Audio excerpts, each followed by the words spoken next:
ಹೇಮಮ್ಮ ನನಗೆ ತುಂಬ ಆತ್ಮೀಯರು.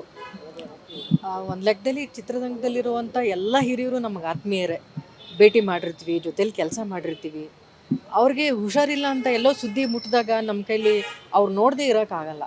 ಆದರೆ ಈ ಒಂದು ಕ್ಷಣದಲ್ಲಿ ನಿಮ್ಮೆಲ್ಲರನ್ನೂ ಕೇಳ್ಕೊಳ್ಳೋದು ಏನು ಅಂತಂದರೆ, ಯಾವುದೇ ವದಂತಿಗಳಿಗೆ ಕಿವಿ ಕೊಡಬೇಡಿ.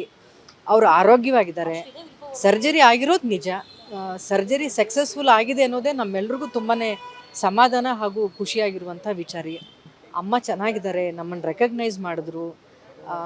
ಆರೋಗ್ಯವಾಗಿ ನೀವು ಬೇಗ ಬರ್ತೀರಾ ವಾರ್ಡ್ಗೆ ಅಂತ ಹೇಳಿದ್ದಕ್ಕೆ ಹೌದು ದೇವರಿದ್ದಾನೆ ಅಂತ ಎಲ್ಲರೂ ಹೇಳಿದ್ರು. ನಾವು ಯಾರೇ ಹೋಗಿ ನೋಡಿದ್ರು ನಮ್ಮನ್ನೆಲ್ಲರನ್ನೂ ರೆಕಗ್ನೈಸ್ ಮಾಡ್ತಾ ಇದ್ದಾರೆ.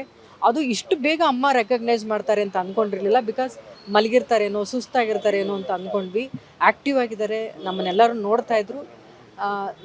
ಸರ್ಜರಿ ಸ್ವಲ್ಪ ಮೇಜರ್ ಸರ್ಜರಿನೇ ಹೌದು, ಬಟ್ ದೇವರ ಆಶೀರ್ವಾದದಿಂದ ಅಮ್ಮ ಆರೋಗ್ಯವಾಗಿದ್ದಾರೆ. ಸ್ವಲ್ಪ ಜಾಸ್ತಿ ದಿನಗಳ ಕಾಲ ಹಾಸ್ಪಿಟ್ಲಲ್ಲಿ ಇರಬೇಕಾಗಿ ಬರ್ಬೋದು ಅಷ್ಟೇ. ಆದಷ್ಟು ಬೇಗ ಹಾಸ್ಪಿಟ್ಲಿಂದ ಡಿಸ್ಚಾರ್ಜ್ ಆಗಿ ಮನೆಗೆ ಬರ್ತಾರೆ. ನಿಮ್ಮೆಲ್ಲರ ಆಶೀರ್ವಾದ ಅಮ್ಮನಿಗಿರೋದ್ರಿಂದ.